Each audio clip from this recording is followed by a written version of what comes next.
So today I'm going to be talking to Gautam Bade, and by way of brief introduction, you should know that I've only met Gautam in person once, and that was at the book signing of his book at Creighton University at, I think it was the most recent or the penultimate most recent Berkshire Hathaway meeting. But a couple of years prior, Gautam had sent me a copy of his book. And I felt so much empathy to Gautam because I felt like I understood a lot of what you had gone through to produce such an extraordinary manuscript. And at the same time, I agreed very much with a lot of what you were saying in the book and the way you'd gathered together so much wisdom, modern wisdom, if you like, from so many places.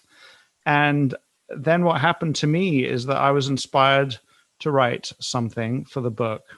But then I was absolutely floored when Gautam decided. I told Gautam, I seem to remember that I said, Gautam, I'm going to provide you with a blurb, and then you're going to go out and get a far better blurb. And I really expected you to do it, and I was just honored when you put me into the foreword of the book. But so that's my story with Gautam. And since then, the book has been reprinted by Columbia Business Press. A friend of mine, Malice Thompson, loves the book, and I think it's done extraordinarily well. But I guess where I'm going to start with you, Gautam, is can you tell a little bit about the story of your life up to the point where you started to write the book? So Gautam Bade, pre-writing The Power of Compounding, and before the idea even came into your head, can you give us a sense of who you are and where you came from? Sure, Guy. Thank you for having me here. So I come from a Marwadi family in India, and I'm the youngest of the 4 siblings in my family. And as all Indians know, we Marwadi community have got business in our genes. So ever since my teenage years, I was always fascinated by the concept of entrepreneurship, especially by the fact that once a solid foundation is established for a business, the owners don't work for money. Rather, money works for them.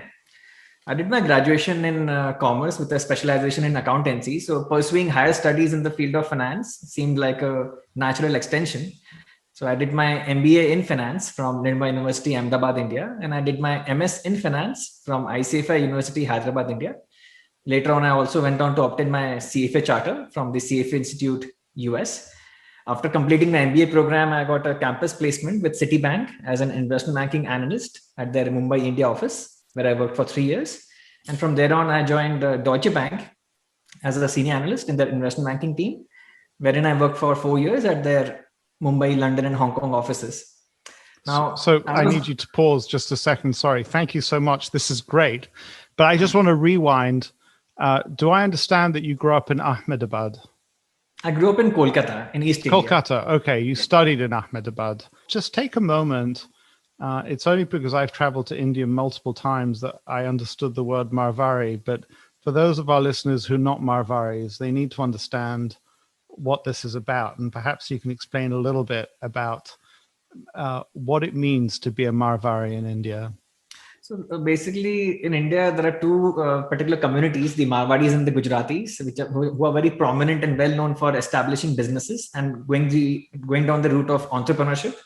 So many other communities pursue, a professional career like a job, but the Marwadis and Gujaratis in India are basically entrepreneurs by nature. So that is, I was born and brought up in a business family. It was a very small scale business, but since observing how the business dynamics works, I was always very interested in this business line. So that's why I also pursued commerce in graduation.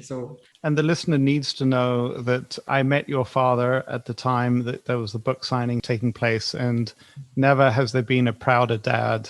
And it was just lovely that he accompanied you. And I would tell you that I felt my father has accompanied me on some things, but it's just always lovely. And those moments are to be cherished. They're very, very special moments when your father can accompany you on a success like that.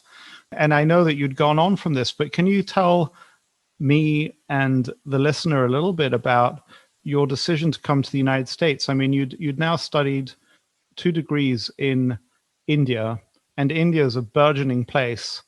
What made you decide to come to the US and pursue a career in the US rather than stay in anyone? You could have stayed perhaps in and around the family and the businesses that your family have, or gone to Mumbai or Delhi or Calcutta? Tell us the story. So let me share the background story for this. It's a pretty interesting story.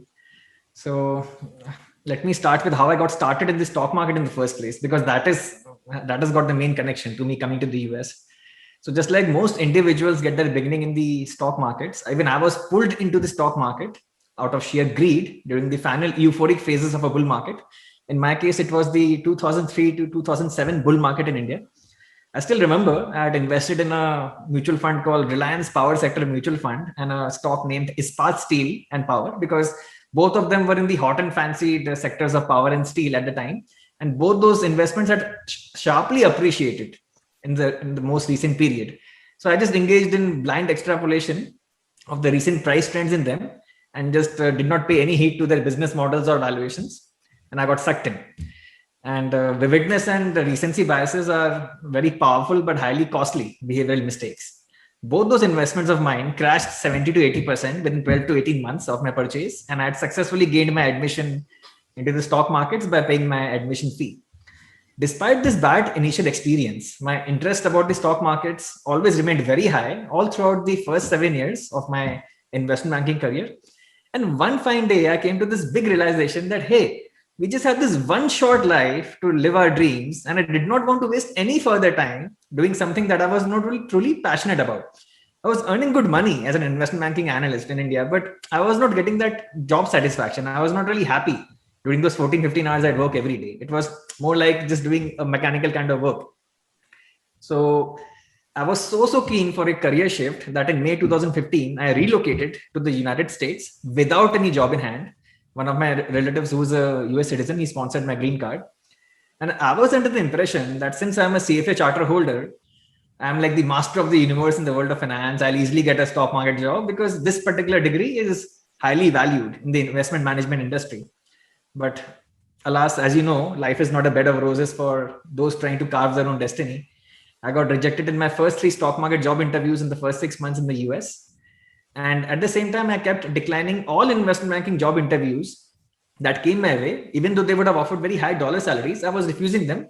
And I hid this entire fact from my family back in India. I was very firm and adamant that I'm not going to go back to that previous field of work where the presence of incentive cost bias always led to conflicts of interest and did not suit my personal nature. It was a jungle out there, basically.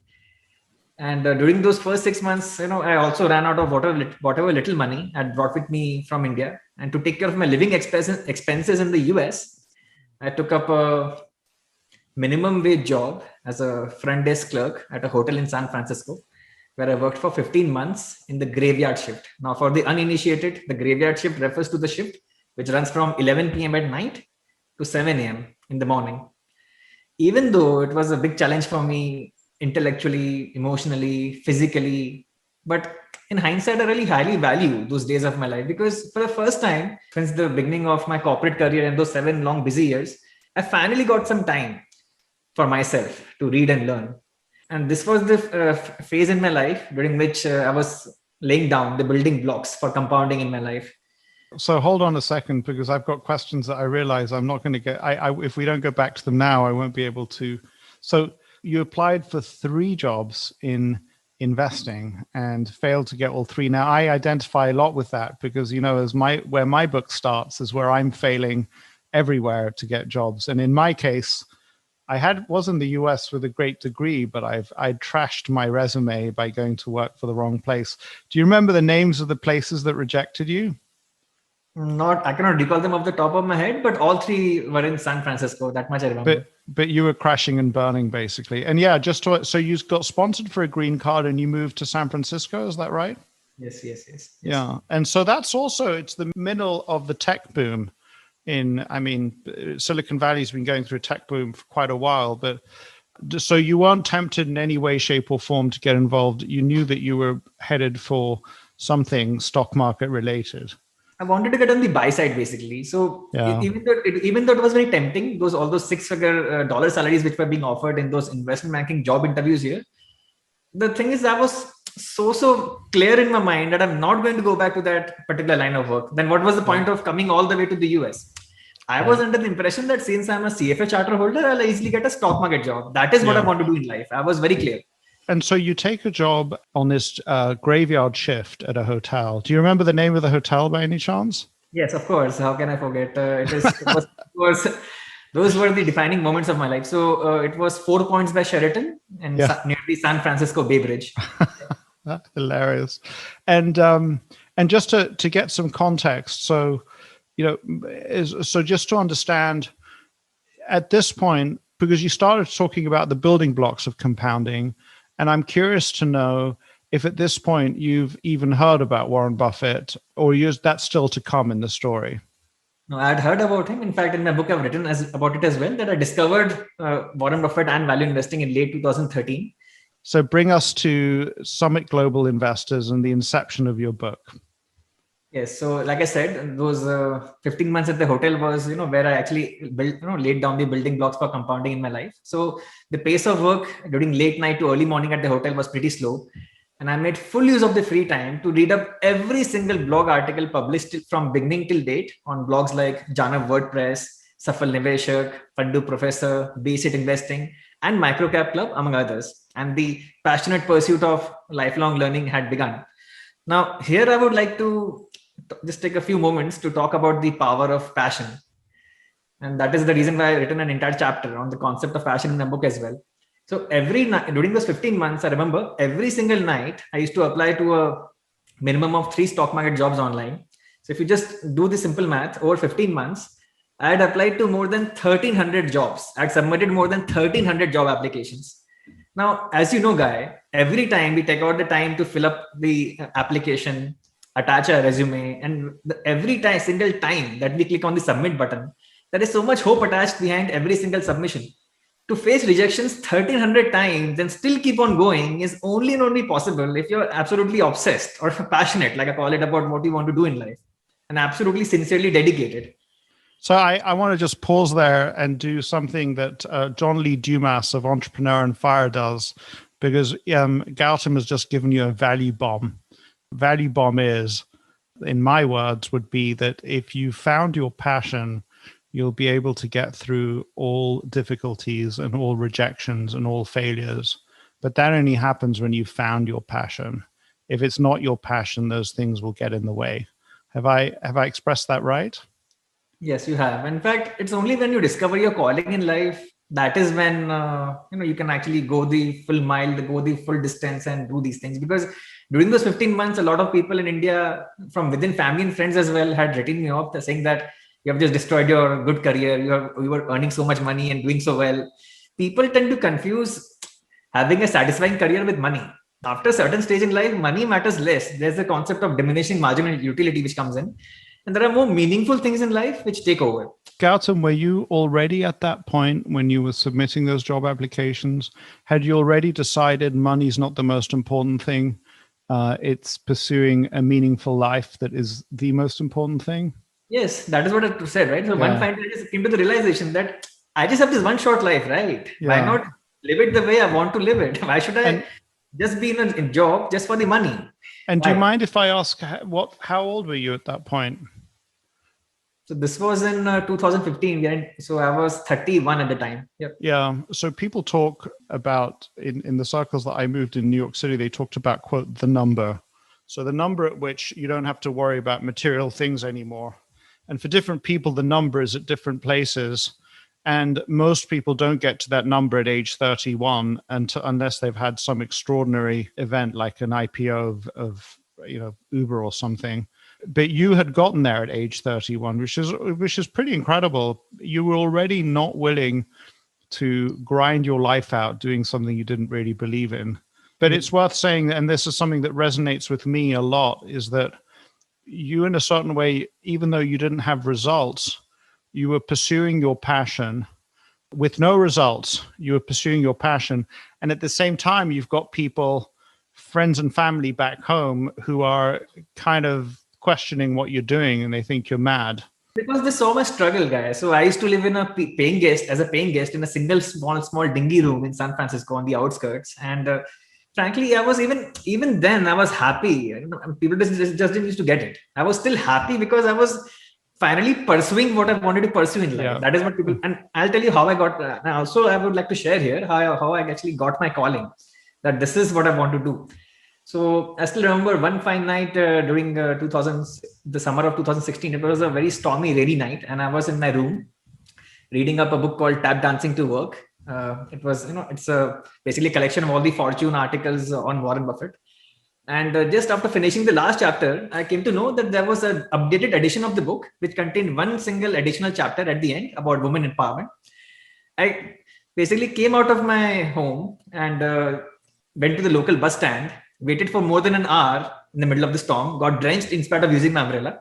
I took the bus, went all the way down to downtown San Francisco inside a Barnes and Noble bookstore, and I excitedly read the final chapter of the book inside the bookstore to save a few dollars.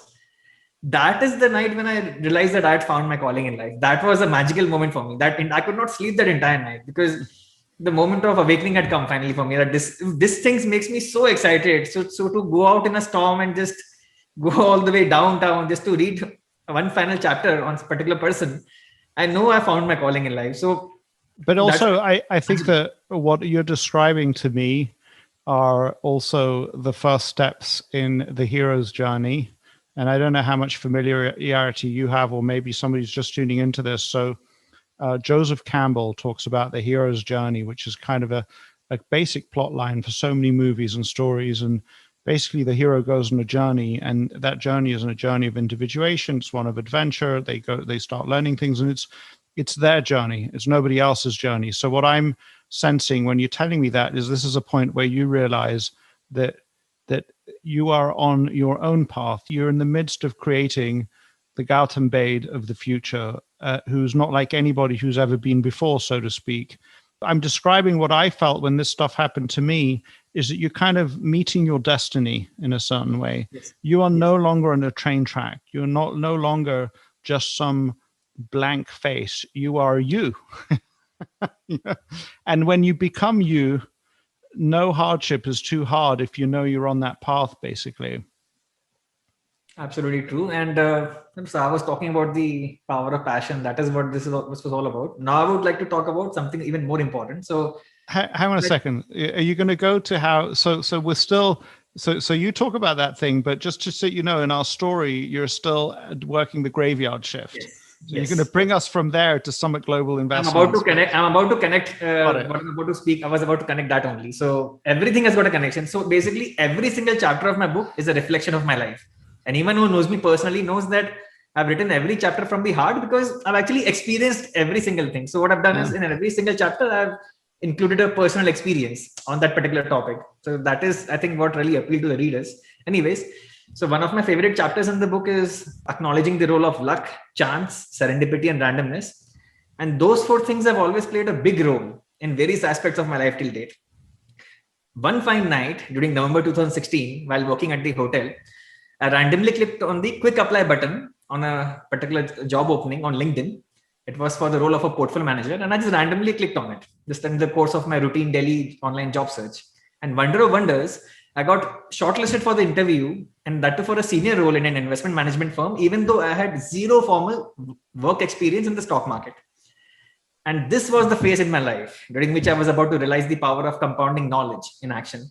All those hundreds of hours spent reading all those blog articles and white papers for those previous 15 months at the hotel had built a strong intellectual foundation for me in investing. This is what I was lacking during the first 6 months and during those first 3 stock market job interviews in the US. This time I was able to excel in all the 3 rounds of my stock market job interview, and I was able to land the job. Now, why did that happen? Because body language derives from confidence, and confidence in turn derives from knowledge. I was offered the role of portfolio manager of global equities, and it was like a dream come true for me. And the icing on the cake was, now from there on, I was getting paid to just love, doing what I do and get paid to learn every day. So it was a wonderful journey of 4.5 years with Summit Global Investments. In fact, just 2 days ago was my last day at work. And now I'm about to embark on the next phase of my journey. So your book got written during your time at Summit. Yes. So Summit Global Investments is in Utah, if I'm Salt Lake City, if that's right. So you move from San Francisco to Utah. And at what point do you start writing your book? So again, There's a background story here as well. So during the bull market in India from December 2013 to December 2017, I basically achieved financial independence in a very short span of time. Because what happens if you're able to survive, and I tweeted about this recently as well, that if you're able to survive the bear market years, then you're basically done, because the bull market years will make you super rich. What happens in a bull market year is, if you pick the right stocks, your at an aggregate portfolio level, you can actually go up 3-4 times at a portfolio level if you pick the right stocks in a bull market. If you're able to identify the leading sectors of a bull market and pick the leaders within them, you can actually really literally multiply your wealth in a bull market here. So the trick in investing is not to get thrown out of the game. Just stick in there during the bear markets, because bull markets will make you very rich, like they made me during those 4 years from late December 2013 to December 2017. And sharing my learnings was my way of giving back to the investing community, from whom I had gotten to learn so much over the years. And that's why 3 years back, when I self-published the first edition of The Joys of Compounding, I sold it for zero profit. I did not charge any money to cover the costs of production, marketing, distribution, logistics, or to compensate for the hundreds of hours of personal effort, because the only intention was to help people, nothing else. When were you writing it? Because it's not a short book, and you get sort of people who may be marketing consultants, or they'll write a book alongside their work, but it's kind of scrappy. Your book is very, very meaty. I mean, every chapter has an enormous amount of work in it. It's a distillation of many different ideas. It shows each chapter has an enormous amount of reading behind it. I can say that I think your book is longer than mine. And my book took me, you could say, 5 years. I mean, I was working as well. And it sounds like your book took less time. I mean, I'm in my mind, given the timeline that you've given me, maybe it's 2 or 3 years max, or less, actually. So how does that work? Again, very good question. So basically, like I said, basically during these 15 months, while I was reading the blog articles and those white papers, so I have this personal habit of just writing things down or collecting my favorite content. And I already had all my favorite content and the favorite bullet points in a Word document with me. That was one thing. So, and sorry, Gautam, I just want to pause there, because there are many value bombs that I've just allowed to pass, but this is a value bomb that one is particularly valuable to me, because I think that, who doesn't have valuable thoughts in the shower? But the way that I was until not so long ago is that I'd have these valuable thoughts and I wouldn't do anything with them. And I was saying to somebody, a valuable thought that you have in the shower that you don't write down is a bit like a butterfly that just flies away, and it was fleeting and it was there for a moment. But the idea that we can make our brains hold on to those thoughts for long enough to when we're actually writing is not smart. And so, just to bring all of a long wordy idea down to a simple phrase, the capture habit. And I learned this from two people, a guy called Tiago Forte and David Perel, who are online and they tweet and they run these courses. I don't know, you're nodding. Do you know them? I have heard about David Perel. I do follow his writing. So I think he's a fantastic teacher on the skill of writing. Yes. And Tiago Forte is kind of like focused on creating a really good note-taking system. And I've gotten far better at my note-taking. And so the value bomb for me, and perhaps for the listener, is that if you want to do anything that is around writing or communicating, you got to capture the thoughts when they show up. And so, always have something to write down, some way of capturing your thought. Yes. And it doesn't matter how you capture it. It could be in a microphone, it could be on a piece of paper, it could be on your computer, but capture those thoughts. I had a running notepad. So I had a running notepad on my mobile phone, in which I used to keep writing down all the aha moments and eureka moments whenever I used to come across them. In fact, I've written about this in my book as well, that whenever you come across those aha and eureka moments, always write them down, because the brain will not be able to recollect them at a later stage when needed. And these are the insights which lead to, which may lead to a very highly fortunate phase in your investing career, because you'll be able to refer back to your writing, your notes, when you require them. So it's very, very important to write things down. And Gautam, I'll tell you where I've come to on this, for what it's worth, is that I now think of my notebooks, my Evernote, even aspects of my Bloomberg monitor. I think of them as thinking tools. So they're a place where I deposit information and insights to come back to them at a later date. And so when I'm writing stuff down, I'm capturing, but I may also be thinking about, what does future Guy want to learn from this moment? And I think that, this is something that it seems like you had that habit early enough that it helped you to write your first book, maybe not your last book.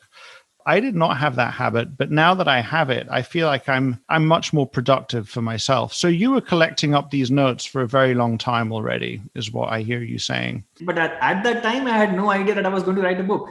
Like Steve Jobs has said, you cannot connect the dots looking forward. You can only connect the dots looking backward. Yeah. Because I have this habit of curating content, my favorite content, I always just storing them. It really helped me later, because in November 2016, when I joined Twitter for the first time, I just started penning down my brief thoughts on life, investing, philosophy, psychology, any random thought which used to come to my mind. I just used to start micro-blogging about it or just writing it down on Twitter. I used to consider Twitter as a place to just store my thoughts for future reference. But suddenly the public started liking what I'm writing, and many of them started writing to me that, why don't you write a blog? Some of them even recommended me to write a book. And during that phase, within few months of me joining Twitter, 2 people from India flew all the way down from India to Salt Lake City, Utah to meet me and thank me for what I'm writing on Twitter. Can you imagine? I mean, it was like an incredible moment for me, and that here are guys from India who are flying all the way just to thank me for what I'm sharing on Twitter, my thought process. And they really encouraged me to write a book. They said, why don't you write a book? We'll be the first buyers of a book. I thought, more than anything else, I thought, let me just write down my thoughts in an organized way, just to organize my thoughts, and then just share it with the public as a goodwill gesture. Let me just do that.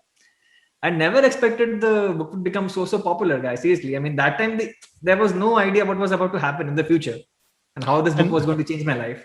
And, for everyone's benefit, last time I checked, I think you had 200,000 Twitter followers. So obviously what you're doing is resonating. Now, did you know that James Clear, who's written things like Atomic Habits, as I understand it, he basically wrote the whole book on Twitter before he published it. So, and I think that something that I learned from, I think it's David Perel, who kind of said, look, you can treat each tweet as an opportunity to write the perfect sentence.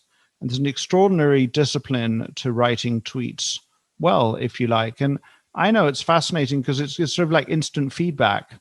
Because if you write it well, then you get a lot of feedback pretty quickly. And so it's probably changing writing. So your book was written in a certain way in conjunction with the feedback that you were getting. Was Twitter your primary social media outlet, or were there others? It was primarily Twitter. And I also was present on LinkedIn in a sparse way, but not very active there. It was mainly Twitter, yes. Yeah. Well, I'll ask you again at the end, but what's your handle on Twitter if somebody's listening wants to look it up right away? It's Gautam _Baid, BAID. _, so long underscore, basically. Yeah, so it's pretty simple. But I want to go to a second phase on the book writing. So there's capturing thoughts, and you were talking about having them all in a Word document, but then there's editing those thoughts into something that's readable and something that the reader wants to read. And that is actually a very different mindset. So one, when you're capturing thoughts, you should be non-judgmental and just be pretty free-flowing. But then when you're editing, you have to kind of be very critical. And there's a lovely phrase, you have to murder your darlings. So you see these beautiful sentences, but you realize that these are not going to help the reader, so you have to delete them. And actually some writers, they have a whole Word document where they put their murdered darlings to sort of like lay them gently to rest in the graveyard of great sentences that never made it to public light. So tell us a little bit about how you ended up editing. How many words did you have in your Word document before you started editing? How did that work? So the first self-published edition of The Jaws of Compounding was like a practice in self-indulgence. It had almost 200,000 words. Yeah. It was only when Columbia University Press decided to publish it, they asked me to reduce the number of words by at least 1/3. Yeah. That is when I realized, just how difficult good writing is. So good writing is hard. It takes time and practice and more time and more practice. Yes. There's a famous letter that in a book of collected letters in which the guy says, I wanted to write you a short letter, but I didn't have time. So here is a long letter instead. And the writing that takes the most time of all is often poetry, which is the most sparse.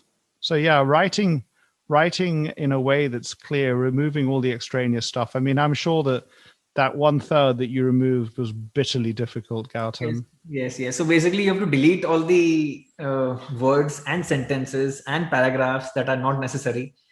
And it is not an easy task, trust me, because as a writer, we get so attached to so much of our own pen down words that we find it Yeah, difficult to cut down on absolutely. content. But the whole idea behind making your writing short is just not to make it short; it is to make it better.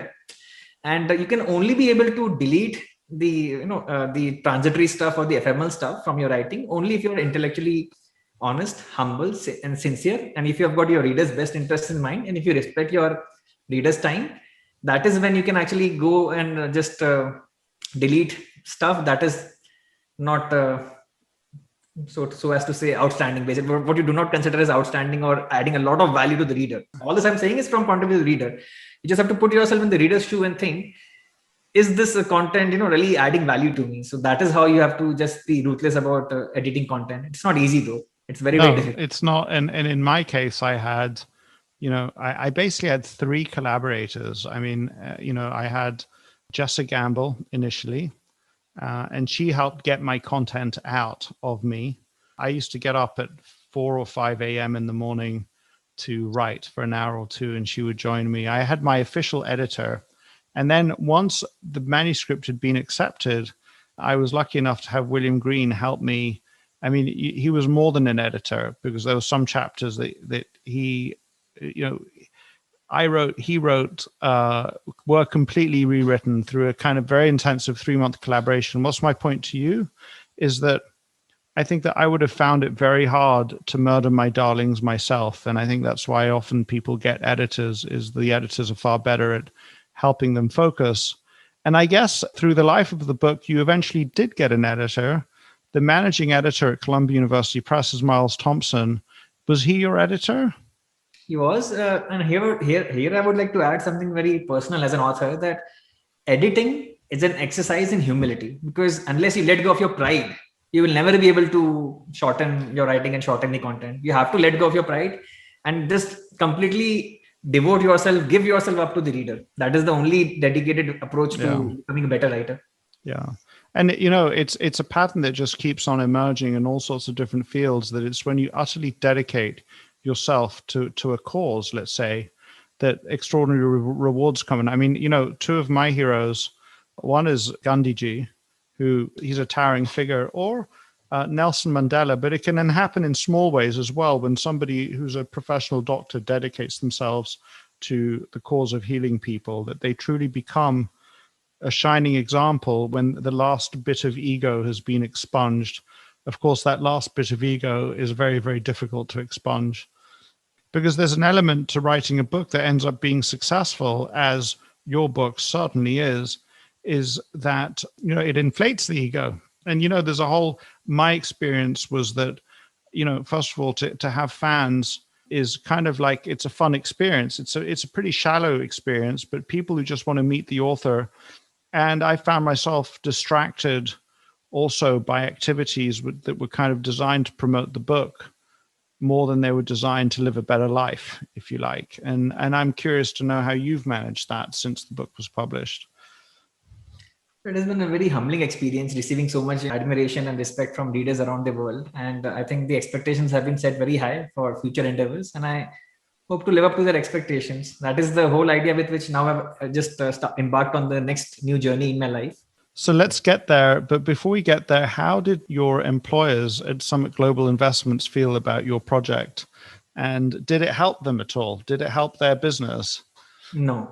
So again, this book, in fact, actually, so this is again a personal thing, but this book actually led to a kind of a conflict, because Summit Global Investments, my most recent employer firm, was primarily a quant shop. They believe in algorithms, Excel sheets, machines.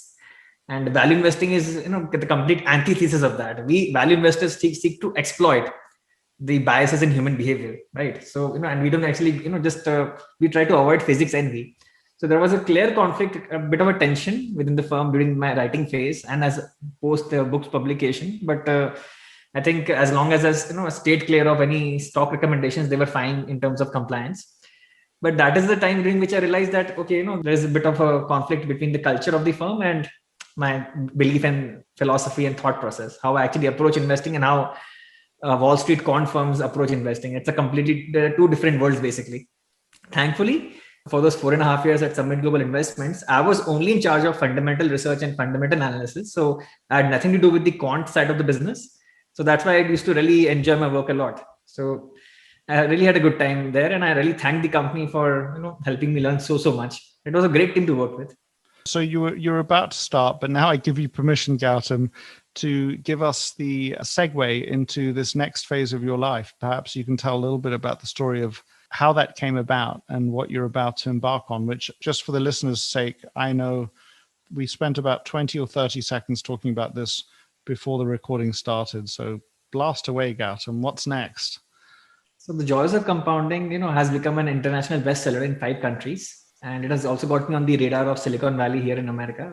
There are a lot of tech entrepreneurs here. 3 different tech startups have approached me in the last 6 months. I chose this particular specific one called Chapter because I believe in the founder's mission. The founder's mission here is basically to make learning very accessible, super affordable to the entire world from across a range of disciplines. So what Chapter basically does is it offers a platform wherein all the subscribers get curated content and get to learn directly from their favorite authors or thought leaders on a particular subject through an accelerated learning program of 4 weeks. So the idea here is to join the course for 4 weeks and you get access to this curated, shortlisted, best and greatest content from your favorite authors and thought leaders. And you'll also get access to their insights on each particular piece, which they have curated. And unlike Twitter, here you'll actually be heard because you can actually interact and pose your questions directly to the course curriculum's teacher, the author in this case, basically. So it's basically a combination of consumer plus social plus edtech. And in my view, this is a huge mega trend, social community. This is a mega trend. I think it's going to become very, very big over the next 10, 20, 30 years. I think technology is going to make many things very socialized, very, very social. So one surprise and one clarification. So I suppose many people of my and your ilk sitting in your shoes at Summit Global Investing would expect Gautam Baid to leave Summit and start his own fund and to become an investor in one way or another. But that's you chose in a certain way to become an educator rather than an investor. And so tell me more about that. What made you choose that path rather than what perhaps would have been more expected by most people? So you're partly correct. In fact, that is on my radar as well. I do plan to set up an India dedicated fund based out of the United States in the next 6 to 7 months. But this particular opportunity came my way first. And I have always been a great proponent of education and I always like teaching. I think one of the motivations for writing the self-published edition of the book was that, to share learnings with people. And I think the Chapter is going to do a great service to a lot of people around the world, because I think in an era of ever rising inflation, learning how to invest well, how to think better, how to live a better life, I think all these are becoming necessary life skills. And that is, I think, where Chapter will really come in a very big way. So that's the first thing. But I do plan to kickstart the process for setting up the fund, India fund here in the States very, very soon. So you will do both. You'll be an investor and you'll also be an educator, but it sounds like the education thing is coming first. It will come first, yes. It will come first. Because this opportunity came my way first, yeah. And then just to get just a better clarification for me, so I from time to time take start courses. At least I rarely finish them on Coursera and edX, and every now and then I've looked at Udemy and I've thought about taking a course on Udemy or giving a course on Udemy. And then you have people like Tiago Forti, David Perel, and others who give courses not part of Udemy or anything, but just on their own. So can you help me to understand where Chapter fits into this? Unlike those other courses you mentioned, this is much more of an accelerated learning program within just a course of 4 weeks. Plus, in Coursera, I don't think you get direct access to, you don't get to actually become part of a forum or a community online where basically all the subscribers get together, interact with each other. It's more like a social forum where the subscribers not only interact with each other, but they also get to pose the author direct questions, unlike Twitter. So basically, there's a huge social element to this, unlike the many other platforms which do not really have a social element. Here we are really focusing on the social and together learning aspect in Chapter. And I haven't taken one of David Perel's courses, but I think that that's a huge part of what he does, is that he puts together a cohort, and the cohort, it's as much about meeting the other people who are fellow seekers in the same direction as David is. When is the first Gautam Bade Power of Compounding course going to go out live on Chapter?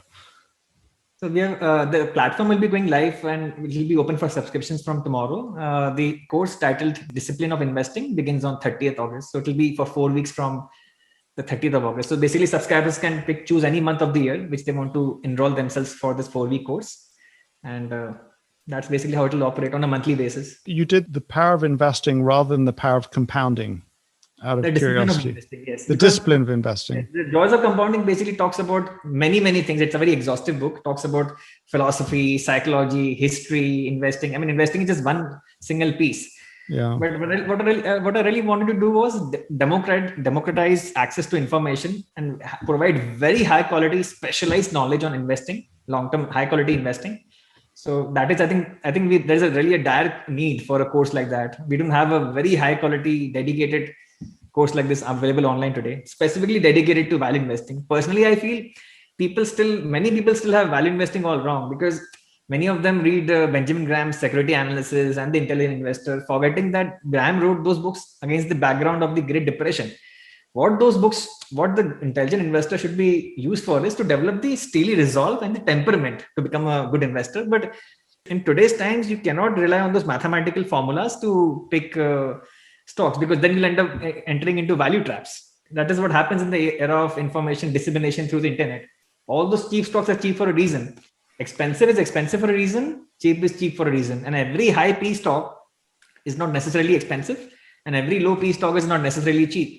Yeah, value investing is not about buying damaged businesses or declining businesses cheap. It's about getting the greatest amount of value for the price you're paying with the least amount of risk. And the business should be within your circle of competence. That is a one-line summary of value investing. There is nothing else to it. It's very simple. Yeah, simple but not easy, I think, is what a guy called Michael Oldfield wrote. And I would say that, look, there's a guy called James Currier who talks about network effects as a source of competitive advantage. And he has gone into great detail on the different kinds of network effects that you can get, all the way from your social network down to technology platforms. And so the thing is that when you have network dominance, then you have an extraordinarily valuable business. But when you have 5 companies that are all spending vast amounts of money trying to get network dominance, and they're all losing money, and each one of them is telling the investors that they will get network dominance, and at that point, the high valuation that you're paying, it's a very strange analysis, because in some cases, maybe, Google coexists with Amazon, coexists with Apple, but Google did not coexist with Alta Vista, Netscape, Yahoo. I mean, a whole bunch of people fell by the wayside. So you get the network in any case. That's a whole other area of discussion. But, in a certain sense, what I tell people is that everything that I learned until about 2008-9, it could be, it had a very, very limited shelf life. And so for a young analyst or investor coming into the world today, their relative disadvantage to me, let's say, is not that great. Whereas my relative disadvantage, I think, in comparison to Warren Buffett and others, was huge, because their knowledge actually meant something. Whereas a lot of the knowledge, in any case, that's a whole different topic. I actually think that the most important lessons of those classic books is less about value traps or how to invest and more about how to live your life, which is what the power of compounding is really about. And that's something that I just really loved. And there's a chart where you kind of show how you kind of you start on this journey and you have what you might call is a valley of despair, in which if you have passion, as you just described, it's not a valley of despair. But I kind of tell people you have to go through potentially as long as 20 years worth of investing in the power of compounding before it starts paying off. And I think it probably starts paying off way sooner than 20 years. But if you're not willing to make the investment for that period of time, it's probably not going to work out for you. And I actually, Gautam, tried an experiment. I would have all sorts of interns come into my office and write thank you notes to all sorts of people, but I don't think one of them decided to stick with that program, even though in a number of examples, even during the internship, there were extraordinary rewards. In one story, the intern was interested in the fashion industry, and one of the guys he wrote to is an Italian business owner who has they produce very, very special ties. And that my intern got a gift. The guy was so pleased to get a note because my intern wrote to him saying, you're a great example of what I hope to be sometime in the future, and you set a great example for the industry. Thank you, was what my intern wrote. The guy was so delighted that he sent my intern 5 ties, which is kind of like a $200 value per tie. So he's kind of had like $1,000 worth of gifts from this guy. But my question to you is, and this is something that I've been challenged with, and for the listener, Gautam doesn't know what I'm about to ask him, but when you start benefiting from compounding, then my experience has been is that you don't know what to do with the wealth of stuff that the world throws back at you. So, for example, I decided that I was going to write 3 thank you notes a day. You were applying to 3 jobs a day. I was writing 3 thank you notes a day. When you write thank you notes, you get a lot of reciprocation. If you think that I've been doing thank you notes in one way or another now for more than a decade, and if you take it at 3 a day, I'm not sure what the exact number is, that's an awful lot of reciprocation, and people reciprocate in all sorts of ways. So every day I come into the office, there's things coming in. And you talked with surprise at how suddenly you got 2 guys showing up from India. And so my question is, some of those meetings are wonderful, but some of the stuff that comes back at you is draining. And I'm curious to know how you deal with the stuff that comes back at you that is of the draining variety.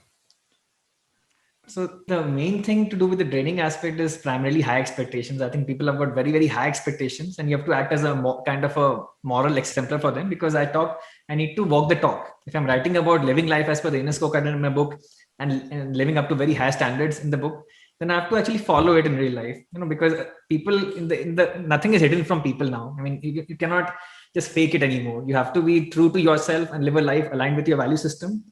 And that is not easy for most people. Most people are living life as per the outer scorecard, not as per the inner scorecard. And those people's masks will inevitably fall off. Now, before I continue, I would just like to add 2 specific things to this discussion, just to add to what you were talking about a while ago. You were talking about people who just cannot keep up with, keep on going, and they give up. So Thomas Edison had basically said that many of life's greatest failures are people who did not realize how close they were to success when they actually gave up. But in my book, I write and I quote, never give up after putting in all the hard work and effort, because compounding will bestow all its great rewards upon you only after testing your patience and conviction to the fullest. You have to go through the initial value of disappointment, which I show in that chart you talked about, because you need to get on the exponential part of the curve. The magic in compounding basically starts happening once you're on the exponential part of the curve. That is when you start going vertical. And what happens is, if you're a person with a good heart, if you actually have a genuine intent to help people, once you become rich through compounding wealth, once you become financially independent, you can make a huge difference to the lives of people. I'll give you 3-4 personal examples here. So 3 years back, when I spent more than $15,000 out of my pocket, that time it was a decently meaningful sum of money for me out of my pocket, and I sold it for zero.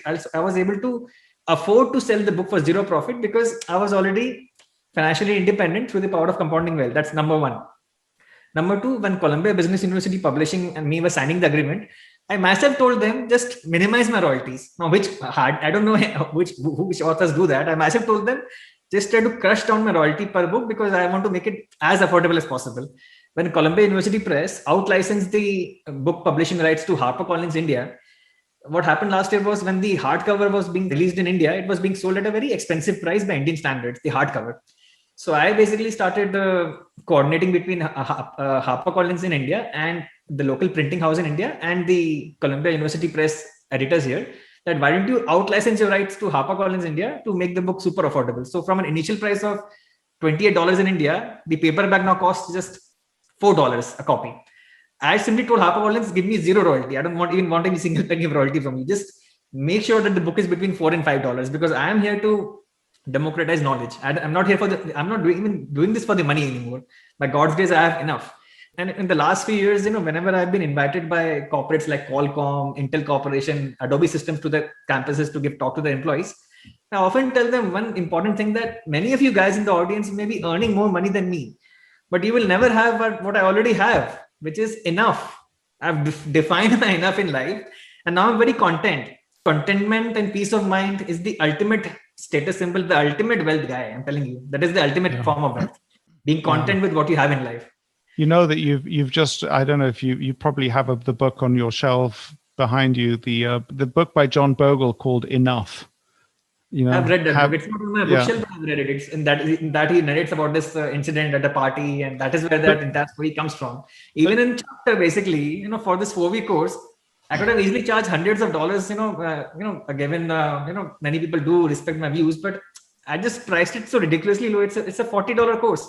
You're getting basically my idea here was to provide more than 100 times the value to the subscribers. Basically charge $40 per person, but provide them with more than 100 times the value. Because my mind is now clearly focused on the long-term game. I'm always now thinking very, very, very long-term.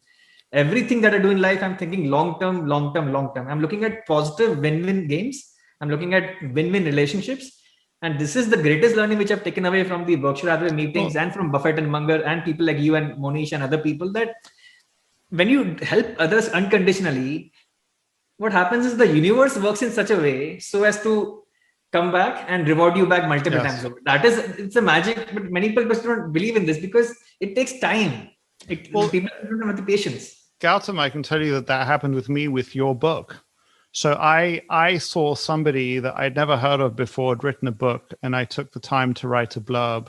Yes. And I just said, here, use it, don't use it. I hope you can use it to get the best possible blurb. Warren Buffett should read my blurb, and then he should blurb your book. And then the next thing I know, I'm on the cover, and I'm like blown. It was, and again, I had not done what I did, asking for anything in return, and suddenly you're kind of returning it to me, or maybe the universe. So I absolutely get that, and I sense your excitement, because once you've discovered that that's how the universe works, it's kind of super exciting, because you get up every day I get up every day with new ideas about how to make that process work and how to get better at it, and where is my best and highest use. And so what's worth saying is that Gautam, as best I can tell, is not applying for 3 jobs a day anymore. And I'm no longer writing 3 thank you notes a day, but I'm still thinking every day about how can I give stuff? What am I best placed to give unconditionally in a way that makes the universe a better place? So I've been doing it now really in earnest for 15 years. And I still think I haven't reached my growth spurt, if you like. So I think there's a point at which it does go kind of asymptotic. So you kind of think of Warren Buffett going, and I'm sort of using wealth as a proxy for all these other things, but from 300 million to 3 billion to 30 billion. Well, the 3 billion to 30 billion is kind of like asymptotic. It goes through the roof, and that all can happen at the very, very end of a long and happy life, if you like. But I want to go back to my original question, which is, so you talked about walking the talk. And if you walk the talk, I'll just give one example. I'm walking down the street in Manhattan. Somebody recognizes me, and he's a lovely guy. And really, I had the time to stop and chat with him for 10, 15 minutes. And I think that if I had not have had time, I would have said, look, I'm really sorry, I got to run, but so great to meet you. Give me your card and I'll connect to you. But a lot of the people, so your book is selling for $4 a book in India. You'll have an enormous number of Indians who feel grateful to you for having written the book, but you could not shake every one of their hands because you'd be exhausted. You'd spend half a year just shaking hands. So how do you deal with that, I guess? It's through constant education and just trying to be nice to people and just trying to respond to as many of their queries on Twitter as I can. I think that's one, but there is a much more bigger thing which I have in my mind. So I don't know if you're aware of this phenomena called small case in India. So in the last 10, 15 years, the mutual fund industry in India has given very subpar returns. And There is a fintech company in South India in the city of Bangalore, which is named Small Case. They basically SEBI registered investment advisors and research analysts register with Small Case, and they offer model portfolios to retail investors in exchange for a small subscription fee.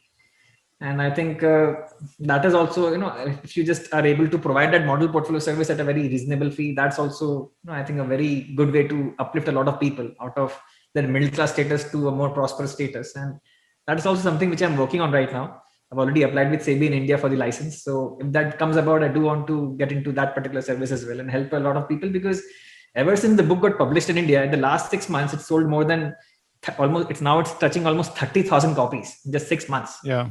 And I've received hundreds of emails from readers asking if I can offer them a Small Case offering. So again, even though I don't need to do it, but I just thought, why not just share my expertise with people through this particular offering. So I'm just in the middle of the SEBI registration process. Let's see how that goes. So what I take away from that is that in terms of walking the talk, so it's actually looking at ways to scale up. So what you're talking about there is that you can help a lot of Indian investors by creating a model portfolio, and you may not be writing individual notes to every one of them, but you're helping them all in one way or another. And if I take the example of Warren Buffett, he cannot meet with every single one of his investors personally, but he does do a wonderful event once a year in which we all get to hang out in the same stadium together with Warren. And so that's kind of a way of scaling up. What it's worth saying is that Warren doesn't give up on the personal notes. He still does that. He obviously can't get to everybody that he'd like to. And something else that, I think it's a constant learning process. So I could not sort of like walk my talk without a small team that helps me to walk my talk. And I didn't understand that for the longest time, that I needed help in walking my talk, if you like. And that's one way to scale up, but even then it has its limitations. So the main idea behind what I'm trying to do differently is just to make it very accessible and super affordable. So for example, even in the India fund, which I'm planning to have zero management fee, just to make it, super fair and affordable. Similarly, in case of the Small Case offering, right now, there are many Small Case creators in India who are charging astronomical fees for subpar performance. Why not deliver people great value? My only point is, if you want to succeed in life, you have to think of offering great value to others rather than to yourself. Yeah, that is how you get ahead in life. It's an ironical thing, but that's how it works. Instead of playing the short-term game, play the long-term game. Try to provide far, far more value than what you're receiving. In the long run, you'll do exceptionally well. And so, Gautam, are you going to stay in Salt Lake City, or will you be moving? As of right now, I'll be based in Salt Lake City, but in the future, if need be, I may move. But no concrete plans as of now. And any plans to move back to India, or will you stay in the United States? I do plan to stay in the United States. I'll be getting my US citizenship and US passport in the next 2-3 months. Congratulations. And so I want to close with, again, a very, very different question to the ones that I've been asking up to now. So you grew up in India. You were looking at international investments for Summit Global. This conversation comes at a time when people are questioning exactly what kind of capitalist system will emerge out of China. We know that the so-called Communist Party of China is extraordinarily capitalist.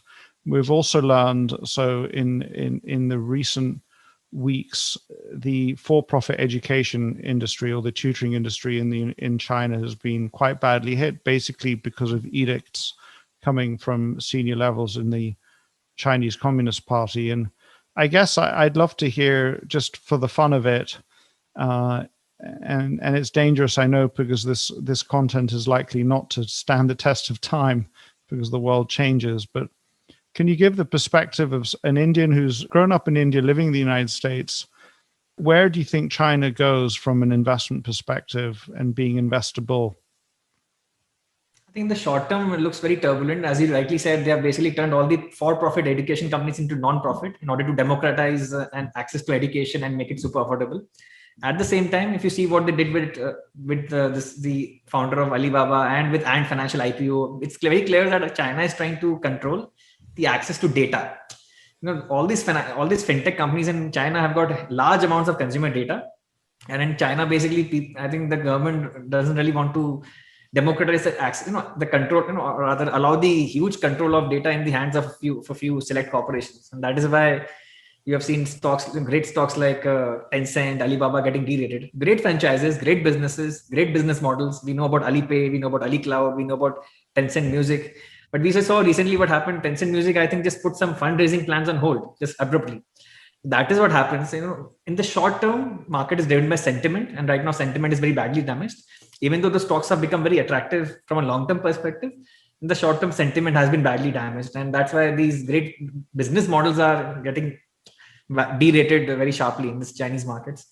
I personally like to follow Warren Buffett's dictum that I don't like to jump over 7 feet hurdles. I like the small, cute, tiny 1 feet hurdles which I can just step over. And for me personally, that is India, because we are a very vibrant economy, a thriving democracy, and great investment opportunities. I feel very blessed and fortunate to have been brought up in that country. That is the country which I'm super bullish on. In that one market, I'm super bullish on the entire world stock market, and I've tracked global stock markets for 4.5 years here in Summit Global Investments. India is one which I'm extremely bullish about. I think India's time has arrived. I think that India's time arrived ever since Manmohan Singh kind of like rejigged India. It was the India's who cares what color the cat is as long as it catches the mouse, so to speak. There's no question that India, for all of its faults and all of its difficulties, it's almost like vibrant. For me, it is vibrant. It's extraordinarily vibrant, but there's basically a system of there's the Western system of an elected government and administrators who are non-political and a court system, and so more or less, in spite of the colonial history, India is modeling itself on some kind of Western democratic country, whereas China, I think it came as an enormous shock to a lot of people that basically the edicts of the Communist Party are law. There's no checks and balances. It's just what. And that's true. And capital is always attracted to countries and places where there is rule of law and access to civil and property rights. Where do you have those in China anymore? Are you seeing any evidence of those rights in China? Investors are clearly cognizant of that fact, and that is why they are withdrawing money in droves from the Chinese markets. Yeah. It may benefit the other emerging markets. So if you look at the MSCI Emerging Market Index, 36% of the weight is in China, 14% is in Taiwan, 13% is South Korea, 10% is with India. What I feel is going to happen is a lot of capital is going to get reallocated because global fund managers tend to do a lot of rebalancing. A lot of that money may shift to more stable markets like South Korea or India out of China. I think that, and I love saying this, of course, and to the extent that more Indians tune into this, because you're well known in India, my Indian friends will enjoy hearing this. I think that India, we haven't really, the world is so focused on China that and India's and China's populations are approximately, I think India's is 100 million behind China according to the last numbers that I read, but who cares? It's still extraordinarily large numbers, a high percentage of the global population, and basically, in spite of all the different languages that are spoken locally in India, India can be taken from a business perspective to be an English-speaking country. So much of the country's business is conducted in English. At some point, I think you can make the case that India becomes the world's largest English-speaking economy. And that mantle was passed at some point from the United Kingdom to the United States. And at some point, that mantle will be passed from the United States to India. And I think that may come with some really interesting changes. It may be that in the same way that I went to the United States to study for my MBA, maybe in the future there'll be people who don't have a particular interest in India in and of itself. They just want to get the best education possible. Will be looking to Indian institutions, or it may be that London becomes a bit like a Delaware in which a lot of corporate law is done. But it's quite possible. I mean, London is a far older center for law than the United States is, but Delaware has become an important center for corporate law, for corporations whose businesses barely touch the United States. And so we're talking about 50 years plus into the future, but I think it's quite possible that we'll see similar developments in India, where India becomes a kind of well, China calls itself the Middle Kingdom, but it might be that India becomes a kind of a Middle Kingdom, and it's actually better placed between China and the West for that to happen. So I agree that India's got extraordinary opportunities, and it's a fun place to invest. But I just thought I'd ask you about China. Gautam, it's been such a pleasure to talk to you. This has been so much fun and so interesting for me. I feel like I need to reread your book. It's certainly worth rereading because it's the kind of book containing timeless wisdom that every time you read it, you learn something new. Notwithstanding the questions that I've asked you, if people want to stay in touch, can you just tell us about, I guess you want to tell us about the course and what is the best way to engage with you? I'd like to tell the listener that if you have not yet already left a review for Gautam's book on Amazon or similar, please do go and leave a review. It makes a difference to us authors. It's one of the great ways you can appreciate somebody's writing. So that's an easy thing that I can ask you to do. And obviously buy Gautam's book. You'll be wiser for it. And give it to all your friends and relatives and clients. But Gautam, if any one of those people, after having bought your book and after having reviewed it, wants to get in touch with you or engage with you, what's the best way to do that? Sure. They can reach me through Twitter or LinkedIn, or they can email me at gautam@thejoysofcompounding.com. And we'll have those links in the notes to the episode. Gautam, it's been such a pleasure. Thank you so much for taking the time to talk to me. Thank you so much, Guy. And I thank you from the bottom of my heart for taking out the time to write the foreword to the book. I think it was a very humbling experience. And thank you so much for your efforts. Thank you. Thank you, Gautam.